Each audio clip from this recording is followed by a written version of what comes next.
अभी बारिश धीमी हो चुकी है, लेकिन अभी भी बारिश होने की संभावना बनी हुई है। इस दौरान हमें अपने बाग बगीचे की सफाई करना बहुत आवश्यक है। आज मैं अपने बगीचे की सफाई किस प्रकार से करना है, इस विषय को लेकर मैं एक सामान्य जानकारी साझा करना चाहता हूँ।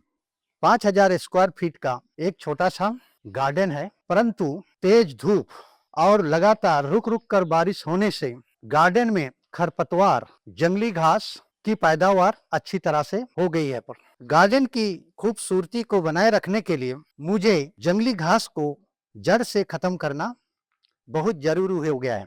लिक्विड दवाई मेरे हाथ में है और इस दवाई को जरूरत के अनुसार 1.5 से 2 ढक्कन 15 लीटर की पानी में मैं मिला रहा हूँ। मैं बाजार से कृषि सेवा केंद्र से खरीद के लाया हूँ। अब मुझे घास को जल्दी से जल्दी जड़ से खत्म करना है, तो मैं 2 ढक्कन डाल रहा हूँ। इसको ढक्कन से बंद कर दिया। स्प्रेयर मशीन की टंकी को थोड़ा सा हिला लीजिए ताकि दवाई अच्छी तरह से घुल जाए। पर स्प्रेयर मशीन तैयार हो चुका है। छिड़काव करते समय 2 प्रमुख बातों को ध्यान देना जरूरी है। पहला, कम से कम 6 घंटे तक तेज बारिश नहीं होना चाहिए, अन्यथा दवाई इफेक्टिव नहीं होगा। और दूसरा, मिट्टी में पर्याप्त नमी होना चाहिए, जिससे घास अच्छी तरह से जड़ के साथ खत्म हो जाएगा। ये देखिए, मेरे गार्डन में अत्यधिक मात्रा में खरपतवार, जंगली घास उग आए हैं। अब मैं आप लोगों को छिड़काव करके बताते हैं।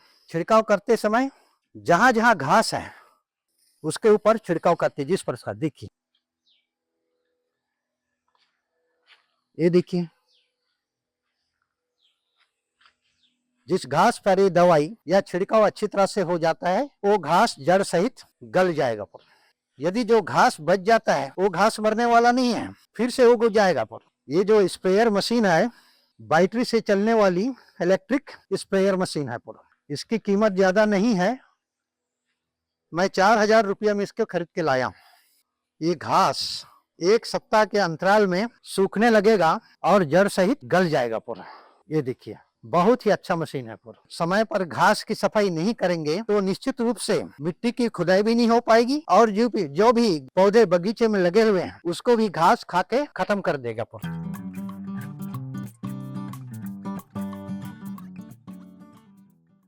नजारा देखिए, खरपतवार नाशक दवाई की छिड़काव से घास बिल्कुल सूख चुका है और गार्डन स्वच्छ दिखाई दे रहा है। सूखे हुए घास को किस प्रकार जड़ से निकाल कर फेंकना है, उसके बारे में जानकारी दूंगा।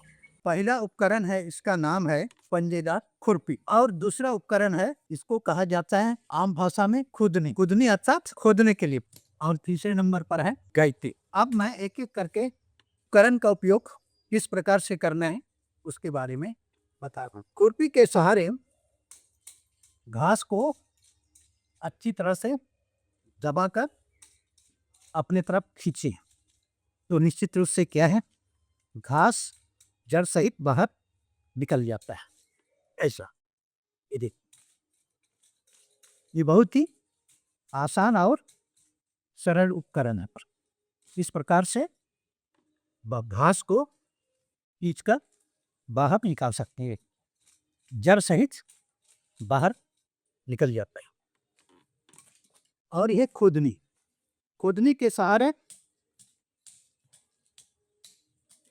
खोदिए और खोद कर घास को जड़ सहित बाहर निकाल दीजिए।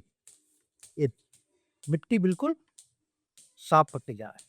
ये देखिए, ये बहुत ही आसान उपकरण है, कर सकते हैं।